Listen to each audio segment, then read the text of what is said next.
pledge allegiance to the flag of the United States of America and to the republic for which it stands, one nation, under God, indivisible, with liberty and justice for all.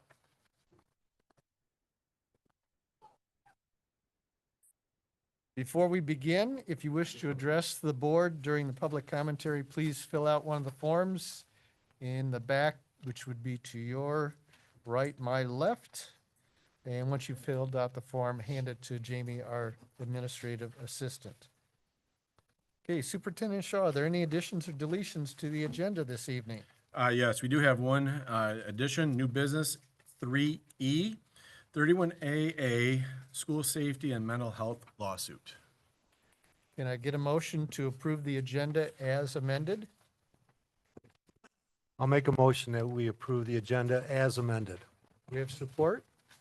Support. Any discussion? Hearing none. Jamie, can we have a roll call, please? Yes, Mr. Jenkins. Yes. Mrs. Myers. Yes. Mr. Sabatini. Yes. Mrs. Tarasi. Yes. Mrs. Vincent. Yes. Mrs. Williams. Yes. Mr. Hart. Yes, and the motion carries. I'll turn it over to Superintendent Shaw for his comments. Okay, for my first round, there are no comments tonight. Okay. Public commentary. Do we have any on the board agenda items tonight, Carrie? Yes, we do. Yvonne.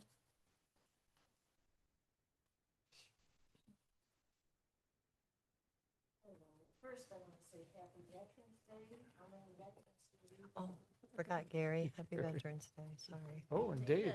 And David. David. That's right. Happy Veterans. All right. Thank you. Thank you. My question, I noticed that we're hiring a behavior tech, and I was just curious as to what that job involves and what are the qualifications. And then I'm hoping that there's a little discussion when we get to the regional enhancement millage as to what's involved. That's not just our normal tech millage, is it? Oh, it is? Yes, it is. Oh, okay. But we'll talk Okay. about it. Yeah. Very good. Okay, thanks. Thank you, Yvonne. Anything else, Carrie? Okay. Next, board discussion action items. We have our contracted services and resignations report. Is there any discussion on those reports? Is that position within those reports, Andy? Must be because it's going through Is that position within those reports? No, the behavior tech is in our staffing. It's staffing, being Very last contracted, item. being consent agenda. Consent agenda. Okay. Well, we're going to have to pull it to discuss it. Would that be, could I? Isn't that just an RBT? It's an RBT, a registered behavior technician. And, through the end of last year, through the summer, we lost a few of who we had originally had. And, we really do need, we're interviewing again on Thursday for, are you looking at 2 more, Carrie, or just 1? To bring it to our original number of 10. They're dealing with students, they're assigned randomly through the district with kids that are pretty hard to handle. I don't believe there's any at the high school, but we have 1 at the middle school, and we have throughout our K-4 buildings. Any at our 5-6? I believe there is some. 1 at 5-6, but we really have a need at a couple buildings for another 2 to make it 10. That was what our original allotment was. They are crisis prevention. They are the people that are trained to do the holds on children to make sure that they're not going to hurt themselves or others. They do have a certification and they have to be overseen by a BCBA, which is a BCBA is a person that is a behavior. Board certified behavior analyst. Yeah. Board certified behavior analyst. So they're, we've had really good luck with them, with our students that have been, that it's written into their plans that they need more than just a independence facilitator. Since we're on the subject, what is the ratio student to staff? I didn't realize they were one-on-one. What is the ratio? The ratio of, She said they're individual working with students. Right. I thought it was like a group thing. Well, they might be assigned to one or two children I just at didn't a know. time. I don't recall offhand what the ratio is, but I know the BCBA's monitor. There is, I think, a caseload max, but I believe we're well under that. They're only assigned to a couple students and they would be at different times during the I day. asked that as a former social worker and looking at caseloads. Only because you mentioned it, I didn't realize that's, I Yeah, they probably have a should have known caseload. that, but I didn't realize it. And they go to building to building. Okay. I can only say that my wife and Adrian would love to have a registered behavioral technician.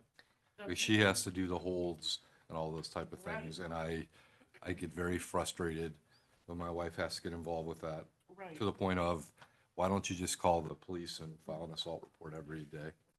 I understand that can't happen, but my point is, that's awesome that we're providing that level to our teachers, because that's something that gets taken off their plate, which is And great. We really feel strongly about that, and, I know before, Darla came on board, if we think of the changing of the board, when Matt Bunkelman was the person that really was pushing the need that he felt, and that board before the new board came on, had approved the 10 positions with the we had Jasmine, who was, I remember when she came on. yes, we had Jasmine, but now we have two that are, that oversee the 10 that we have. And because they have to be, observed, and we count their hours and all of that for their certification to remain. They're very particular, so that's why they have to be overseen by a, BCBA. And Jasmine's still with us? No, Jasmine has. Only because I haven't heard the name and, She would have loved to stay, but she realized that she was great with kids, and working on plans, but having to do that and supervise people was not what she wanted. She really, Mrs. Beverly and I talked to her, and she decided that she wanted to go back to just doing the other work that she was doing. Okay. Next is our consent agenda. Before we get into this, just inform everybody, there are two sets of minutes that have been amended. One is the October 17th, 2025 special board meeting open, and the other is the October 28th, 2025 special board meeting. Both those have been amended. Is there any items that on the consent agenda the board members would like moved off and moved over to new business? Hearing none, can I get a motion to approve the consent agenda with the amended minutes? I move that agenda items B2A through B2B be considered as consent agenda with the additions as noted by President Heck, and the consent agenda items be approved as recommended. Do we have support? Support. Any discussion? Hearing none, Jamie, can we have roll call, please? Yes, Mrs. Myers, Yes. Mr. Sabatini, Yes. Mrs. Taurasi, Yes. Mrs. Vincent, Yes. Mrs. Williams, Yes. Mr. Jenkins, Yes. Mr. Hack. Yes, and the motion carries. Before we do move into new business, just provide some background and context of our agenda items.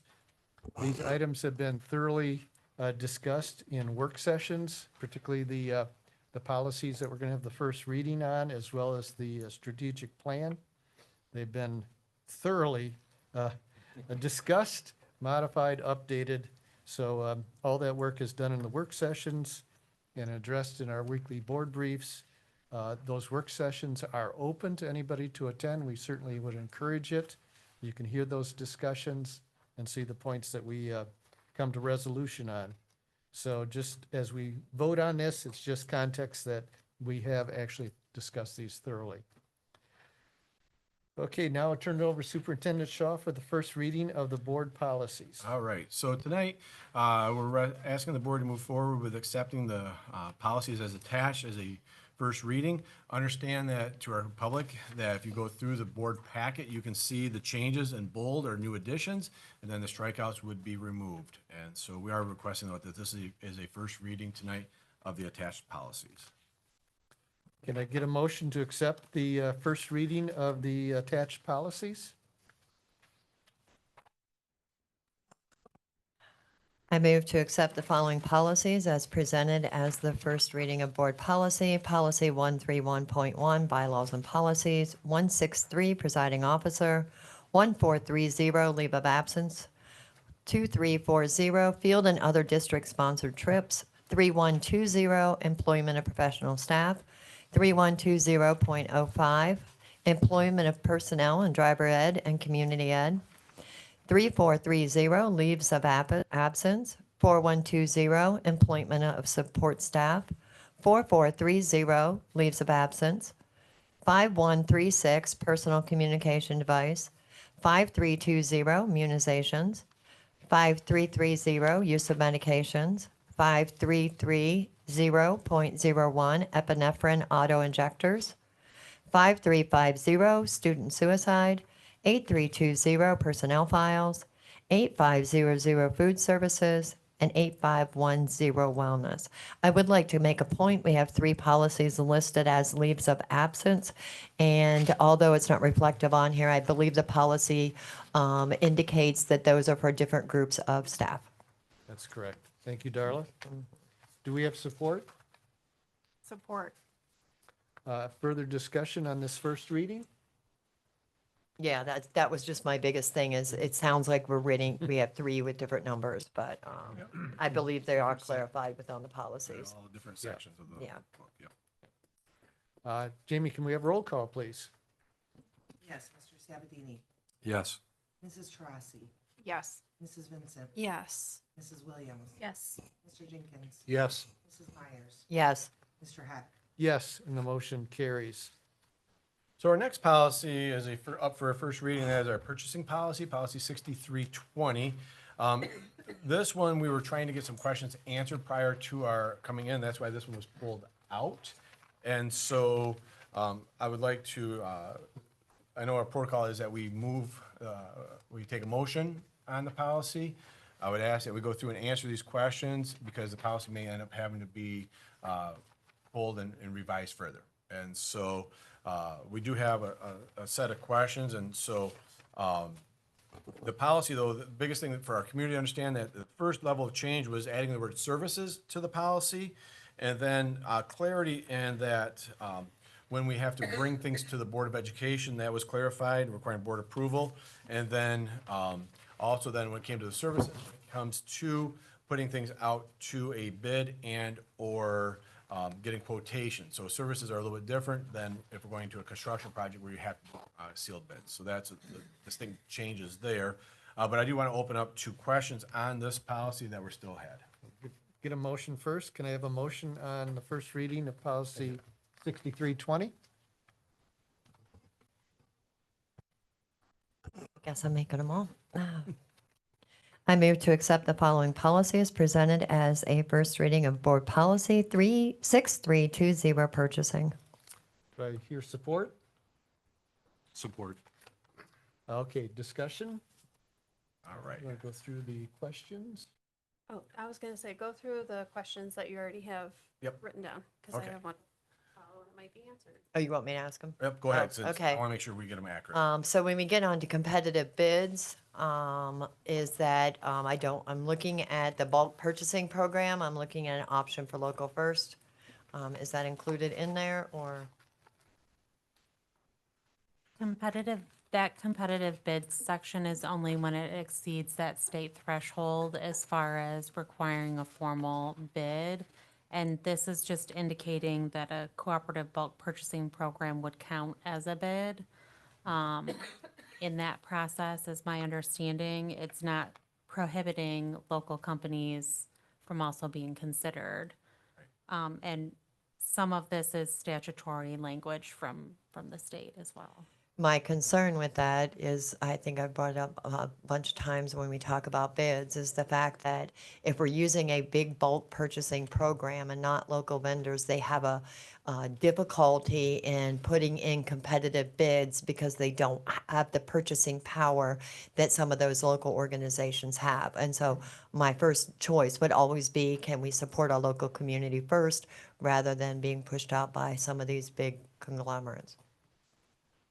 I don't know where the policy indicates that that is a first option for us. That's, that's not my understanding of the policy.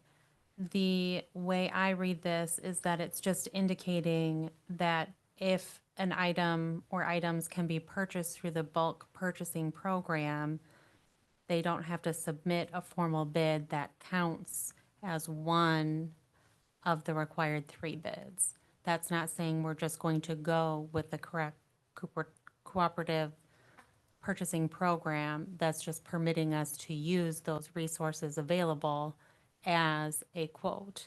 Competitive bids are not required for items purchased through the cooperative bulk purchasing program. So where does it then indicate, because it says, okay, they don't have to get a bid. And we understand that they can just put it straight out there. So if they don't, where does it fit in? So That's the why, MCL they cite specifies what qualifies as far as meeting the state statute to be considered a competitive bid. So for example, My Deal, which is the state of Michigan program, the state allows school districts to participate in that for a nominal fee each year. And the state provides all the bid documents of what was received, who was awarded the bid, and because all of those documents are already available on the website, you don't have to then go back to that company and ask for a competitive bid because you already have all that documentation. is that essentially what buy boards is what you're referring to? Buy board is a completely Because we different, use that as well. we have used that one time. Okay. So where does the local fit in this? I just want to make sure that when we're looking at competitive bids, that the language in here is clear, that local businesses and local communities have an opportunity. It says in 2 paragraphs down, it says consideration can be given to the quality of items, conformity with specifications, suitability to the requirements of the school, delivery terms, past performance, and local business vendor. I believe that's indicative that you can give preference So the- to a You local. can. So- I would like the May. language to be more specific, that would be, which is why I put this on here in the way that I did. But that's already, so what you're talking about right here is, as a board, and we'll use the example because it makes it the easiest one, is when we were working on putting the platform in for the stadium at the high school, okay? Is that we could have bid it out locally and done all the work as far as like the plans and push it locally. When we knew to expedite the work, we could go through the buy boards right there and have it done in a much expedited way and save costs. It had already gone through the bidding process. When it comes back to the board has the privilege of rejecting it, saying, no, we want you to bid it fully out and let local bid on this so we can compare it. I mean, you have that right there to reject that recommendation we would make there. Now, when we get down to it, when it really comes down to the only things, I think, Cassie, we need to bring clarity, because like, for example, like right now, this would allow us to buy buses. So through MSBO, MSBO has a bus purchasing program where they obtain competitive bids from various manufacturers of buses. And you can submit a request through that program to obtain the prices they've quoted. And so you don't have to go through a formal process to have those same vendors then bid to you. You can get the pricing that they've already guaranteed and solidified with MSBO by simply completing a document saying, these are the buses that I need with these specifications. And then MSBO provides all the documentation, and you can, once the board approves, proceed with making the purchase. But that would be one of 3, right? no. Is that a one and done is what I'm hearing? That one is because they've already went out that. Because they'll provide you, I understand that, but what about other vendors But that's my point, is that they, like in that scenario, they have already gone out to the state of Michigan, to all of the vendors who do buses, and say, we're put this request together. We want to put a bid in here so we know, so on this bus, this is what your charge would be. And so reason why they do that is to expedite the work of the local. So you don't have to go through that process. And that your variables are eliminated, because the variables on a bus are multitude. And so that's how they can narrow that down. So this is just saying that there's, in those areas. So really, when we go back to it, there was one time that I think in our time together that we've used that item right here. And it was more just so we could expedite the work at the football stadium out there. Otherwise, when it comes to using this, back to, if we can stay local, we have stayed local. But that's when we're over top of that, but basically $30,000 now too. So I think that's what, I think the assurances that you're requesting is for the administration to point out is, if we do use a competitive bid processing, this cooperative bid bulk purchase system, is to then say, well, we're doing this because we don't have an option locally. Right. That's what I think you're asking, is that we disclose it. What we're purchasing through here isn't being able to be done locally. Yeah, so that language isn't in here. So why not just include that on there? Is there a time when we haven't provided that information?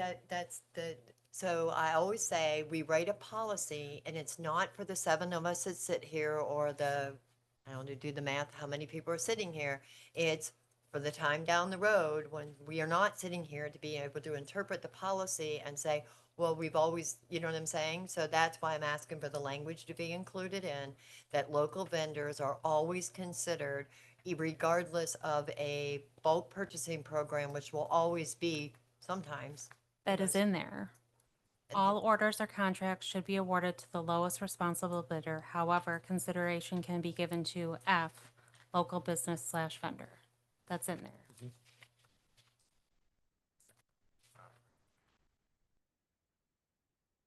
Yeah, that's in, you notice that's an F right here. All under competitive bids, correct. Okay. And so that's why we say that at the end of the day, the board can reach, if you go, okay, where's the local bid?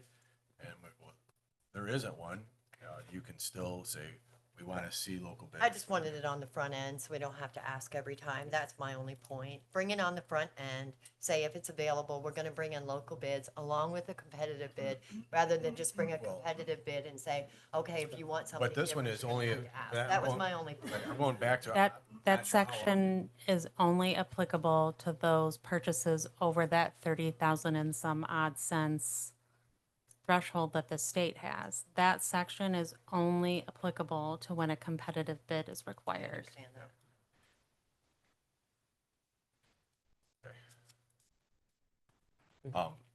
So then, I guess for the whole board right there, what is the druthers here on that section was being raised? I guess, my opinion, it's covered in that verbiage that says all orders or contracts should be awarded to the lowest responsible bidder. However, consideration can be given to, and again, F, local business vendor. I think that's pretty clearly spelled out. Rather than can, I would like the word shall. Well, it says should. Okay. It says should. Well, again, I'm just putting it out there, what my Okay. thought is on the policy. No, I Not understand. everybody has to agree, Yeah. but that was the language that I submitted like weeks ago for these questions to be answered. So it wasn't like I just came up with these tonight. Oh, no, but this is an opportunity we have for the whole board to hear these. Right. Yeah. So the should you don't want to change that to shall, because if you put the word shall there, be awarded to the lowest Yeah. responsible bidder. I didn't say you had to keep the whole language. Well, Yeah. that's my point though, is you don't want the word shall Yeah. right there. You already have the list where it says local business Yeah. and vendor. Is there another question? Yes, there was more questions right there. On the next page, it gets into second sentence. Board reserves the right to reject any and all bids. And so question came out, about seeing the bids, and I know Cassie's office handles all the bids, so I wanted her to answer this. So typically, when motions are brought before the board for a project that has been bid out, included in the backup documentation is the bid tab with the recommendation from typically our architect, our construction manager, or one of the executive directors that's overseeing the project, indicating which vendor they are recommending for consideration. But that bid tab includes who bid, what their bid was, and if it was verified to be a valid bid. And we have had, I want to say, in the last year or two, there was a bid that was received that when Mr. Kohler's firm called to verify the bid, the vendor did indicate that he or she did not take into account a certain aspects of the project. So then that bid that was the lowest was determined to be not valid. So then that bid was not accepted, that was rejected, and then the next lowest valid bid was accepted. So that's already part of the process in place, that the board does see. All the bids. Yes, ma'am. So one of the things I want to be mindful of here is we're adding services. So services operates in a different way than what we typically operate in the way that all this is done. So as we're looking at the language of the policy, the language also has to fit for services, not just a manufacturing construction job. And I just want to be mindful of that to make sure we're capturing all of that in the policy as Well, well. we know that with the services, it's against those thresholds that were already established on page 1. So inside those thresholds, that's why, if it goes over that $15,000, it comes to the board. And so that's on page 1 that we addressed. And this section is again still a continuation where it's only speaking about the projects or items that are required to be competitively bid per the state statute. It's not on every single purchase. This section specifically is still regarding competitive bids. So the next question came on that very next paragraph. Contracts may be awarded by the superintendent without board approval for the single item or group of identical items costing less than 50% of the amount allowed by the state statute. That goes back to the first page where that's already in our board policy. Is anything less than 50% that we have the ability to approve. Anything over 50% goes to the board. Anything over 100% has to be bid out and so forth. So that was how that happens. Bid protest. Cassie, you ever seen a bid protest come through? I have not, and this is statutorily required language in the policy. The question was, has this ever happened? That's the only And I- question that was on there, so. Right, and I said no, and was just indicating that that language there is all statutorily required. So, when we met last time, and this is why I'm happy we have Cassie with us here, is on the next general provision, the superintendent is authorized to purchase all items within budget allocation. So, Cassie, you want to address that one for me, please? So that is just saying that the superintendent is not authorized to exceed the budget allocations that have already been determined by the board. So if it would make more sense, when I was speaking about it with Mr. Shaw, I thought perhaps is authorized to purchase all items within the board-approved budget instead of saying budget allocations, but I'm not sure in relation to the question that was raised, if that would address that concern. And this is not saying that the superintendent can go around any of the other things laid out in this policy. It's just indicating that he has to still stay within the framework. He can't, just because it's under that $15,000 threshold, he can't just say, okay, go buy X, and within the last board approved budget, that amount is not there. Does that bring clarity to that question? Moving on. Okay. And then, when we go to the back page right here,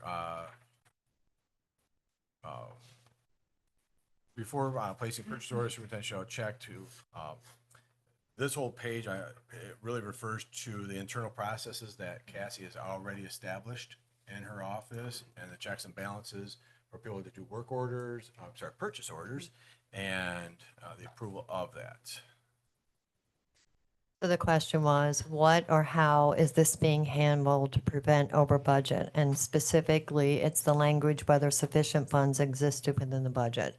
So when you look at the policy and say we have safeguards put in place, the question was, what and how is this being handled to be able to prevent any over budget and overspending? Sure. So part of the policy when a staff member enters a purchase order is that it routes to me for approval. So I do look at a number of things. I look at where they've coded it, what they're purchasing, the amount of it. And as within the system, it allows me to look at what the budget is for that particular place that they're coding to ensure they're not exceeding the budget that has been allocated. So that's part of our internal process to check all that before I approve the purchase order. And you're confident that the way the policy is written, it's sufficient? I believe so. All right. And then we'll go down to letter C. Upon the placement of purchase order, superintendent shall commit the expenditure against the specific line item and to guard against the creation of liabilities and excess of appropriations. That's already part of the process. When I approve the PO, the accounting system automatically posts it to the ledger as an encumbrance. So that commits that budget of that line item by the amount of the purchase order. Because the rest of the part of that question was, if so, if this is being sufficient within the policy, how did our current situation happen? If these safeguards are built into the policy. Yep. So remember that when the budget was passed last June, or sorry, go back 2 years ago, the board, when it passed that budget, it showed that it was already going to use fund balance to get through the year. So that when you look at, okay, how much fund balance is being used, it was already built in. So the budget was established knowing that some fund balance was going to have to be used. So when we look at the policy, we never went over a line item. We stayed inside the original budget. The original budget showed using fund balance to get through. If we had exceeded any budget line item functions, which is the level that the board approves it, that would have been a finding on our audit.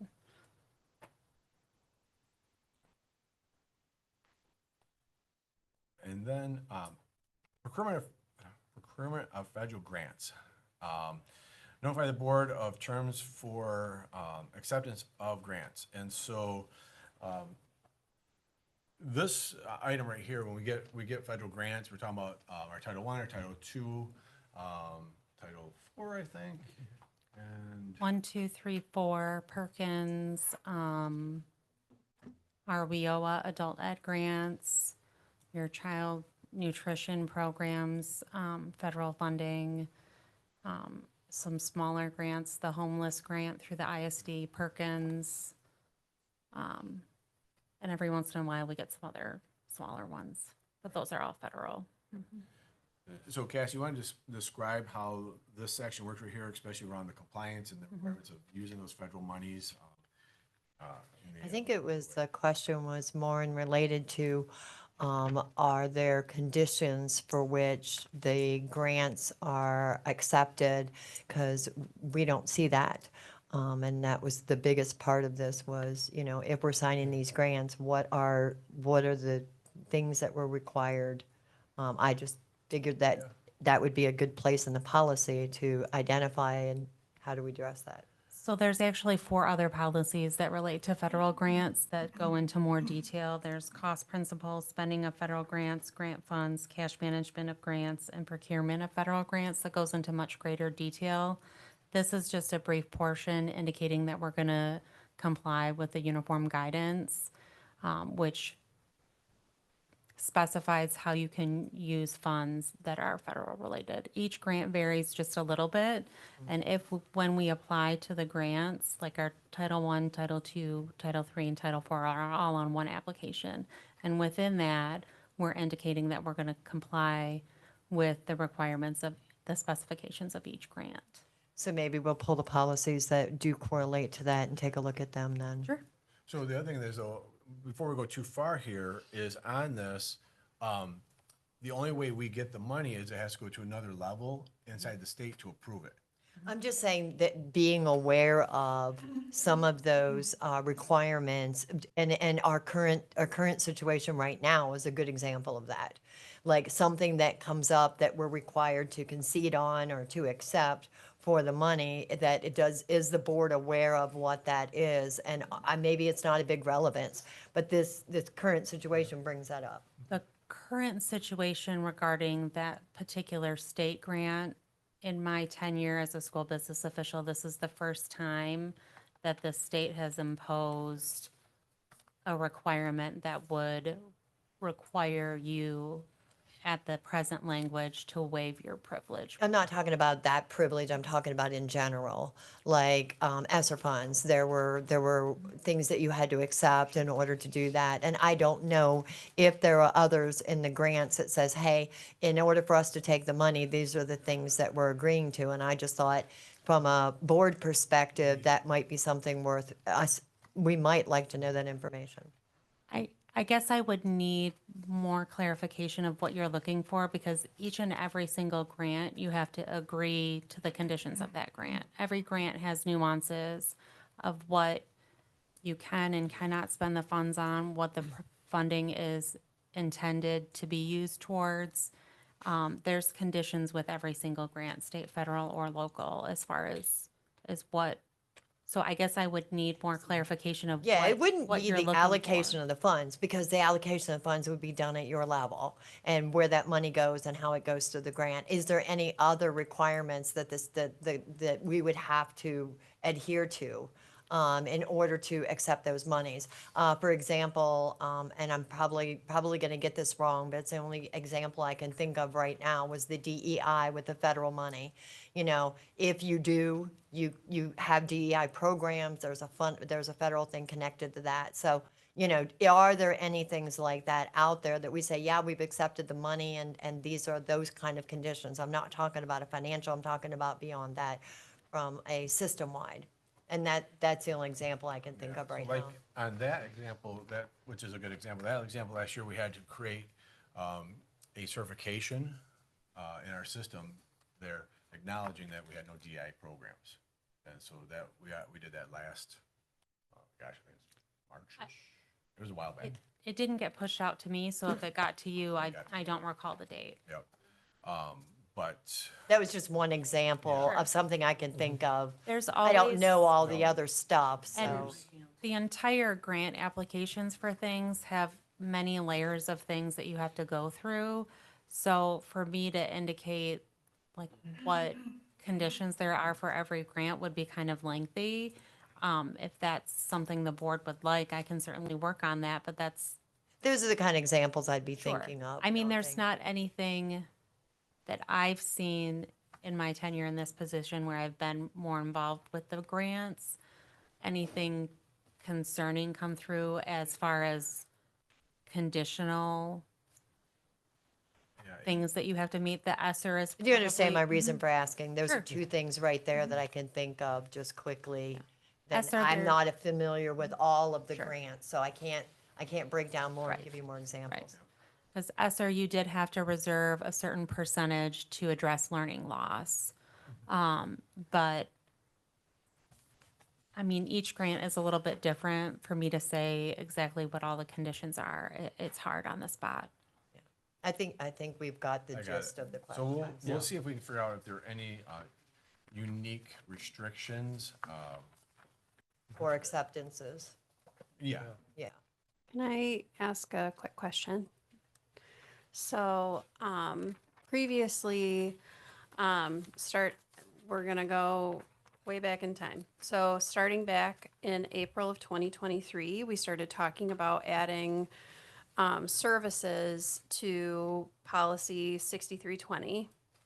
And then when it came up for its first reading in August of 2024, and then again for approval in September of 2024, we chose not to have that word put in because we got feedback from administrators and other people about how it might be prohibitive to have that term added in to the policy. And I just want to make sure that by adding the word services where it's currently located in the policy isn't going to take us back to a very restrictive space.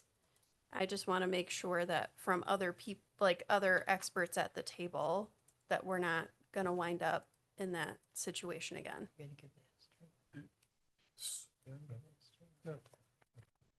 I think it's a good question for Cassie. A lot of the concern back then was, would it be overly burdensome? Right. Particularly for accounting, if we threw services in there? But the vote originally passed 7-0, and then the board came back right after that, re-put it back up, and it failed.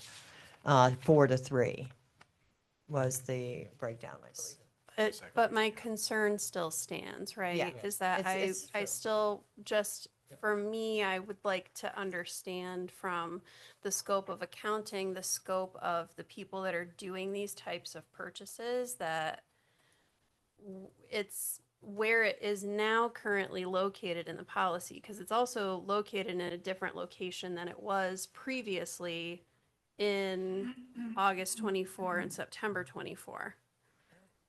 So the way that it's now written, is that going to be prohibitive? Is it going to cause any sorts of issues? That's my question. In my opinion, the way it is worded in this go-round relieves some of the burden and the bogging down that it potentially could have caused with the way it was presented previously. I believe the way that Mr. Shaw has worded it is in the intent of the board having a little bit more oversight on the services without creating too much of a burden on the administrators and holding up any work.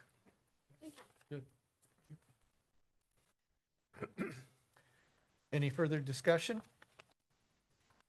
Hearing none. Jamie, can we have roll call, please? Yes, Mrs. Sarowski, Yes. Mrs. Vincent, Yes. Mrs. Williams, Yes. Mr. Jenkins, Yes. Mrs. Myers, Yes. Ms. Sabatini, Yes. Mr. Hack. Yes, and the motion carries. Thank you very much. So our next item is the regional enhancement millage. The regional enhancement millage is our tech millage. It's called the regional enhancement because that's legal terms, but in essence, it's the tech millage. And so we're requesting that the Board of Education from Monroe Public Schools move to adopt a resolution to move forward with the regional enhancement millage renewal for the county. Can I get a motion on the resolution for the regional enhancements millage? I make a motion to approve the resolution for regional enhancement millage as presented. Do I have support? Okay. Discussion. Just for the attendees, this is the tech millage. It's really a renewal of what we currently have, which is countywide. So this resolution would just add Monroe Public Schools to the other schools in the county to support this millage renewal. Andy, did you have the answer to those questions from earlier? I do. Thank you. So the one question that was posed is, what did it cost Monroe Public Schools to be, for the election back in 2016? $7,133. Cost Monroe Public Schools. And just as a side note, we only see election costs if there's nothing, like if they're running that ballot just for that proposal, or, you know, if there's multiple single thing proposals and no other election pieces on there, that's when we see the cost. Do we know if there's anything else on that ballot as of now? Because this isn't due till February 10th, right? No, this is, I think that, what the language say in there? so looking at the timelines, that the schools on or before Friday, November 28th, need to make their decision here. Then the ISD board has to then also move it. So they're trying to make Okay. sure that they get it. Because the ISD board is actually the ones that have to. So we're putting the request in through this motion to the ISD board. And this covers from 27 till when? It's They're typically 5 years, Yeah, it's so 5. 27 plus 5 would be 32. Thank you. and Putting is it a on the renewal. record, so we're very aware of It what is we're a voting. renewal, and it's a .98 renewal, so it's not changing one bit there. Was that all those questions, ma'am? Yes, that's all I Okay. had. Any I don't know further, if anybody else does. any further discussion? Hearing none, Jamie, can we have a roll call, please? Yes, Mrs. Ritson, Yes. Mrs. Williams, Yes. Mr. Jenkins, Yes. Mrs. Myers, Yes. Mr. Sabatini, Yes. Mrs. Frosty, Yes. Mr. Hart. Yes, and the motion carries. All right, so it is with great joy and excitement that we present the strategic plan to the Board of Education. I do, before we go into it, I do need to point out that we did make 2 quick fixes to 4A. So if you flip to the back, page 92 of your packet. So on that area right there, 4A now reads, Monroe Public Schools will achieve an annual 80% satisfaction rate among families who identify the district as a valued, trusted, and collaborative partner in supporting student growth and success. And then 4AII, Monroe Public Schools will work collaboratively with 10 community partners annually to support students. And those are the two final 2 changes that we needed, that were needed to be made. Otherwise, I believe we've captured everyone that, all the points that people were making. And so it is our pleasure to present this strategic plan, the goals to you for approval tonight. And then remember, after it's been approved, we'll go to work on making it look really pretty and, get it published. Okay, can I get a motion on approving the strategic plan with the amended 4A and the addition of 4AI? I move to approve the strategic plan with the additions of 4AI and 4AII. How's that? Support. Further discussion? We just need to address the strategy and the KPIs, Andy, to make sure that they're captured on there with the new language as well. Oh, they will. Yeah, I'm just saying that, I just want everybody to be aware of the fact that when we vote on this, not only is what we discuss going to be updated, but those actions and KPIs will have to be updated to support that as well. Okay. So this isn't the final product that we're voting on. I would just like to say thank you to all of the people from our Monroe Public Schools community that participated in the construction of this, for giving us your feedback, for participating in focus groups, for coming to talk to us about where you want our school district to go. It's really, really important for us to have that information as we move forward. So it's very, very valuable, and we understand that your time is also very valuable. So thank you very much for that investment. This was truly a community effort of all sorts of community groups, parents, teachers, administrators. I mean, quite a diverse group. So again, thank you for everybody who participated. Do we have any additional discussion? If not, Jamie, can we have roll call, please? Yes, Yes. Mr. Jenkins, Yes. Mrs. Myers, Yes. Mr. Sabatini, Yes. Mrs. Frosty, Yes. Mrs. Vincent, Yes. Mr. Hart. Yes, and the motion carries. And so our last item, E, is the 31AA School Safety and Mental Health Lawsuit. It's a recommendation of administration that the Board of Education join the Macomb ISD in a lawsuit requiring schools to opt in, which was requiring schools to opt in to receive 31AA funding. Do I have a motion about the 31AA lawsuit?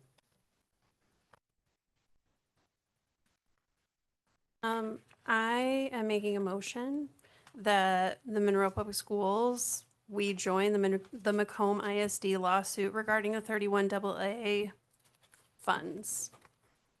Do we have support? Support. Discussion? So, this is a situation we haven't found ourselves in before. And there are, I want to say 100 moving parts, but I think I'm not even capturing the totality of the moving parts in relationship to this. And, I don't believe that, I just don't feel like I have all the information necessary to make a decision on this because a yes vote means I totally understand why we're joining this, and a no vote means I totally understand why we're doing this. And I don't know that I can confidently say I understand either one of those. I don't see a problem with it because Jeremy pointed out somewhere along the line, if we don't like this, we can withdraw from the lawsuit. So we're under no obligation. So the clarity of what you're asking, I didn't either. Yeah, no, he did say that. I did say that. I wasn't listening very well. Yeah. That was if it was a class action. I No, thought no, that no, was no, under no, the no, language of no, class in action. general. In general. Including the federal? Yeah, Or is you- it state and federal? Yeah, you can remove. Yeah. So to draw clarity for what you're asking about is that by joining the lawsuit, you're saying that we believe that it's wrong, that the state of Michigan, through the process of the budget, is making it so that you're going to give up privilege by taking this money. And we're not voting on the money, but that, they put that parameter in there. And so you're joining everyone else saying, we disagree that that is wrong to take that right away from us. And then the liability of keeping that language in there. And the other fight becomes is that we're really saying in general is that please stop, because if this goes through and it stays, what's that next item? And so that's why this has been moved about, and it's been very fast, and it's the only reason it's so fast is November 30th is the deadline for schools to make that selection as far as to opt in or opt out. The last part of it being is when this lawsuit is, whether we are a part of it or not, will impact us because it's designed for all the schools. They're doing this on behalf of all the schools in the state of Michigan. So someone's stepping up saying, we've got to do something right here. So that's why Macomb ISD and Ingham ISD are taking the lead on this to try and get the legislature back to the table to rectify this. But when it's all said and done, the hope is that every school in the state of Michigan gets their equal distribution of this and not having to opt in. That's the ultimate goal. So it's not like the schools that are opting in are going to be. Well, whether we get in a lawsuit or not is irrelevant to whether we make the decision Or, to no, opt in or I'm saying- opt I'm out. saying that- One isn't that's not- related to the that's other, not- but I understand I understand what you're saying. So my point on that is Monroe ISD has already signed on to the lawsuit, right? So Monroe ISD represents all the districts in the area. So when you're looking at, 25 ISDs, that represents a lot of different schools. Those aren't 25 ISDs. Those are 25 ISDs or public schools. Oh, And please remember too, that the ISD does not and cannot represent, say, Monroe Public Schools is a part of this. They are saying that they are. Right, taking they're this doing it. As the Right. ISD for the Right. county. Right. And so Right. that's a distinct difference there. I mean, I think we all listened to what was said. Yeah. And I don't personally, I don't see any upside. And I feel as well as Darla, there's too many moving parts for me to say that I would know. I wish I could vote present or abstain, but that's not allowed. That's where I'm Only in the US Senate can you do that, apparently. No, I Not on a school board, so you cannot. No, you You cannot. cannot. I It's know, part I of your just said that. I responsibility. just said that.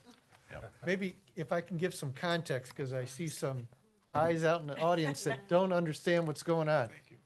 So in the budget that was passed very late in October, at 3 a.m. in the morning, with only 45 minutes to review, the governor put in there a requirement contingency that if we take the 31AA grant, which is basically safety focused, we would have to give up all our privileges, which would include attorney-client privilege, which, and to student teacher, every privilege.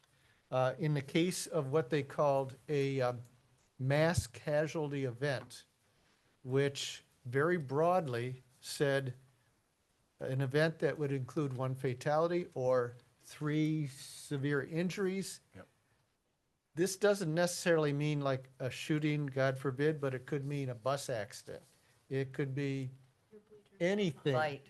A fight in the grandstand, in the stands at a football game where 3 people got injured of some level or magnitude. So it's very broad, very vague, and would really open us up for probably more legal actions against us or any school. And there was no time limit on that as well. So this would be significant from that respect, but also, according to people that have discussed with us, it probably opens it up for our insurance, liability insurance rates to increase dramatically.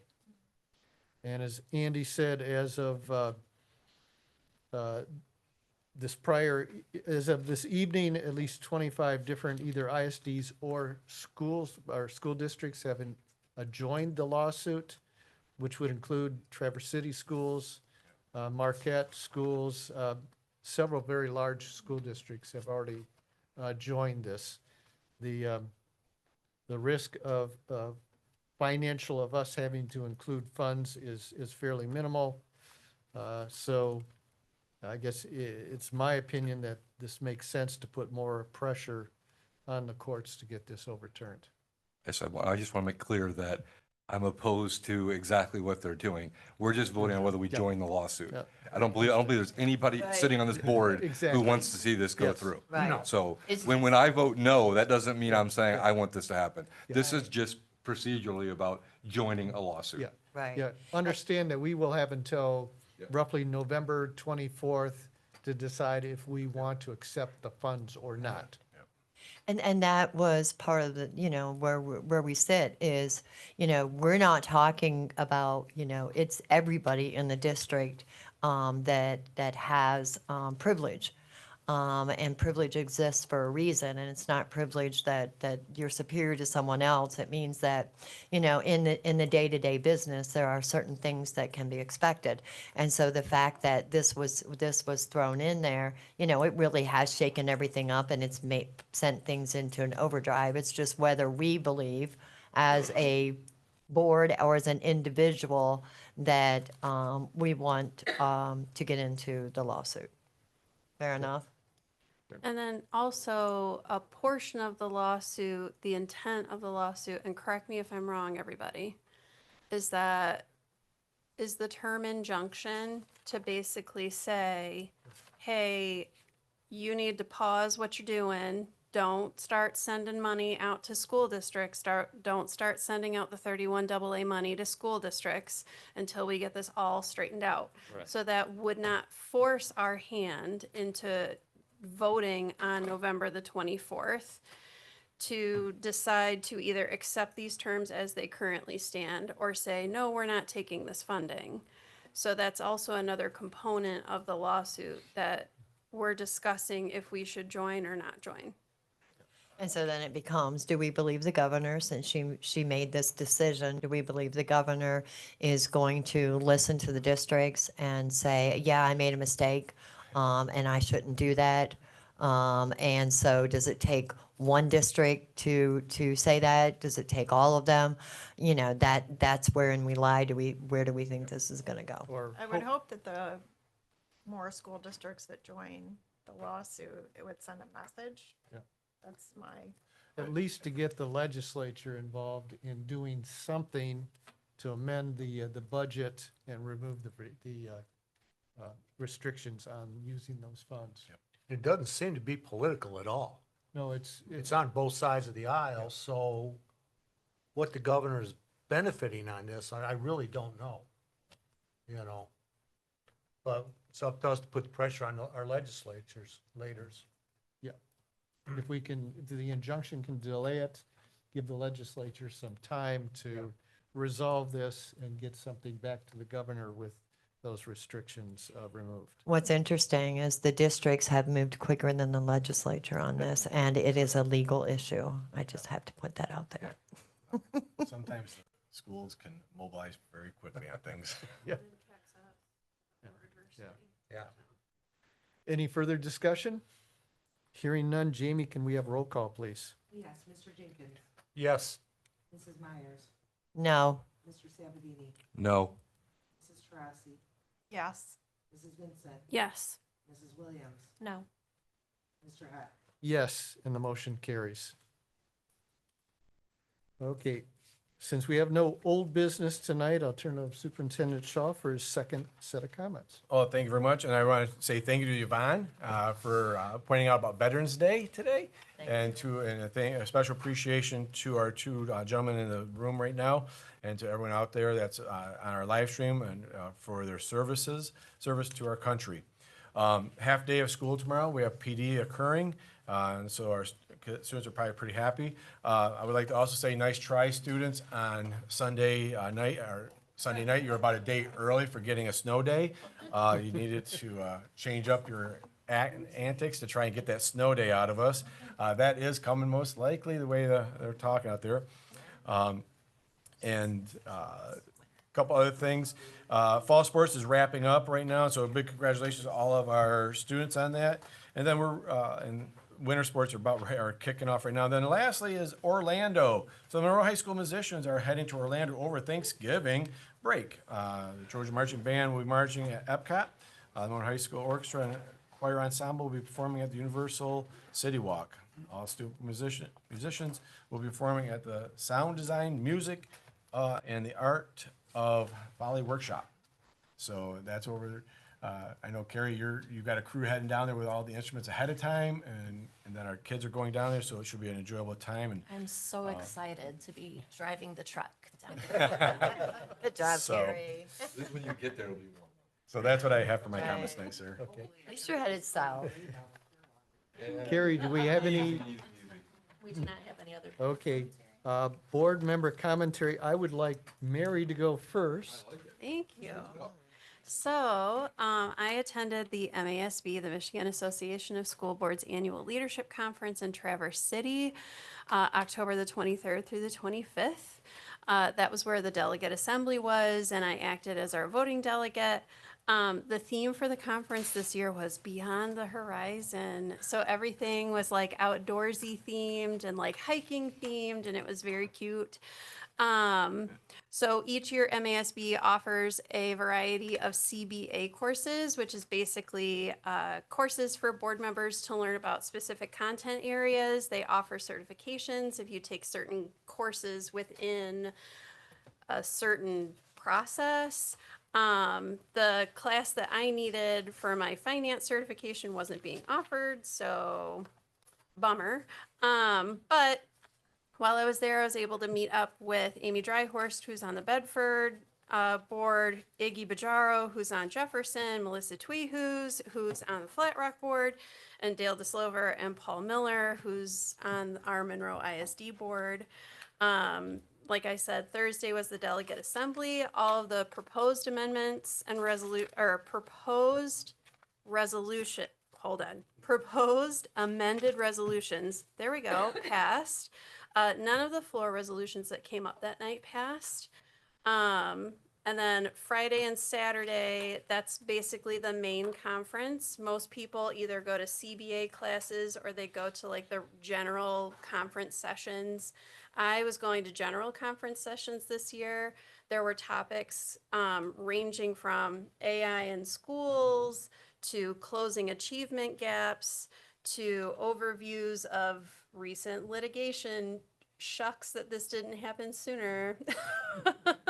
But there's one of my favorite sessions that happens every year on Saturday during lunch is it's basically news from the Capitol with Jennifer Smith. She's absolutely fantastic, and she basically talks about recent litigation, upcoming laws, upcoming bills, things like that. And she is incredibly knowledgeable.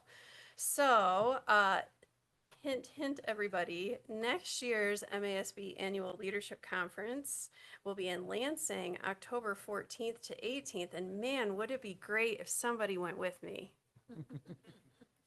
Just saying.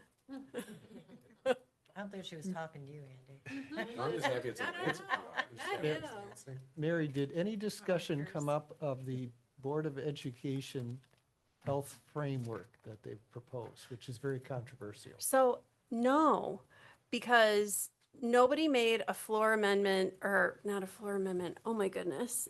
It's a late night. So there wasn't any proposals coming from the floor. However, people did try to add content about that to existing amendments. Those didn't pass at the delegate assembly. But if we want to write a resolution for that, I'm very happy to take that to the Resolutions and Bylaws Committee. We meet again in February. Okay. So we always meet as a committee Thursday afternoon to prepare for the delegate assembly, because we organize and run the delegate assembly that evening. But I'm very happy to take that to our meeting in February, and then that would just appear, if it passes committee and it passes the board of directors, that would just appear in the handbook as one of the things that the constituency would vote on. Okay. Thank you. We'll have to consider that. Stacy? I would just like to say thank you for the CTE presentation. I was actually involved with HOSA and became a nurse, so. And thank you for your service and thank you for your service. Garrett? Yeah, we were talking before the meeting. I would like to have the seven members of the board be able to have their own session and discuss things that we want on the agenda. It seems like things that we would like to talk about Okay. are always pushed off the agenda for other things. And just the simplest example is giving money to the band. You know, that was 3 months ago. And we still haven't had a chance even to discuss that. You know, I would like us to talk and have the board set the agenda, what we would like to talk about every month to clear our consciences and get the things that are troubling us out of the way. Okay? Okay. That's all I got. And thanks for everything. You guys did good. Carla? Actually, that was on my agenda to bring up the same topic because there are things that we brought up, and I know we have the new board, the new response form. And if you look on there, there were things that were brought up in September, and there were things that were brought up in October, and there's things that are brought up that don't come to fruition. I know we had some, and it was on there because I re-looked at it today, as to a conversations that we wanted to continue, and now a couple of months have passed when we wanted to have the conversation. The one was the proficiency grades. We were talking about SAT and MSAT. We did not get to middle school, and we did not get to high school on the level that I felt that we could have addressed. I wanted to know some information, and that never got back on the agenda either. So I'm with Gary. There are a lot of topics that I know are important to a lot of board members here that we would not only just like information more on, but to be able to possibly take some action on. So I support that. Okay. Carrie? Just a couple things. Right now, I'm missing this all fall sports banquet, so looking forward to hearing all about that from my son and my husband. Next Friday, the 21st, the band will be performing at the city tree lighting downtown at Loringer Square. So come check that out. They'll light the tree at 7, and then pretty much the crowd dissipates afterwards. We stayed in pros last year. The Rotary is doing the holiday tree walk thing down at Veterans Park, and that opens, I believe, to be lit on the 22nd. And it'll remain throughout the season, so check that out. Lots of great things going on. And watch the Monroe Instrumental Music Boosters Club page on Facebook for all the updates on their trip. There'll be lots of pictures and videos, and we're excited about it. Should be fun. Brian? First, Allison is progressing well at Owens Community College. She's doing her checkoffs. I think the next one she's working on now is called the Foley checkoff. I don't know what that means. I'll Google it and find out. I do. I heard it's very difficult. I know exactly. I think I know. I think I know what we're talking about already. Okay, but thank you for the CTE programs. They're outstanding. I just hope we can augment some stuff. And I know I want to talk with you now and Amelia about getting those control boards, because if she can do programming, that's a big part already out of the way. So that's great. Last night, it was during our work session. I'm glad we had more discussion on ADA compliance. Something I want people to know that we take very seriously. I know I do, and I believe every other board member does as well. And not just the law, but the fact of the human dignity that Mark Kohler talked about and being intentional when we look at our projects. I know we don't have an unlimited amount of cash, but when we can, we should do so. And I believe that we are proceeding in that direction, so. And I do want to get the band thing figured out as well. That was on my list. I think it was universally 4 people, the band, helping out with the band costs. That's all. Okay, a couple things. I do want to thank Carrie for driving the truck. I give you a lot of credit for I that. might be napping. That's a long, Oh. trip. That's a long drive. No, my husband will be driving Yeah. safely. Thank you for clarifying. Also, when she mentioned the Christmas trees at Veterans Park, I believe, and I don't know the process, you can actually sponsor one, come in and decorate it. So if you get a hold of Rotary, I'm not sure who to contact there. Mark Color is a good. Okay, Mark Kohler, and sponsor a tree there. That would be great. Town's doing one too. Yeah, good. It's good to hear. I'll pay for it. Yeah. Leah, thank you. I think you're aware that, I think there's 5 of us going to community college tomorrow to look at their precision machining lab. Troy Elliott has agreed to give us a little tour, and actually, we're going to see about 30 minutes of his class, so we'll get to see the class in action. So thank you for the contact and getting me that arranged. On a more serious note, Andrew Hoppard is having a serious medical issue, so please keep him in your prayers. I believe he's in New York City having some treatment. I was kind of shocked when I saw him when he came in to vote last week, so please keep him in your prayers because it is very serious. So that's all I have. So can I get a motion to adjourn? Motion to adjourn. Support. Show of hands. Okay. The Monroe Public Schools Board of Education meeting for Tuesday, November 11th, 2020 is adjourned. The time is 8:12. Let's take about 5 minutes and then we'll come back and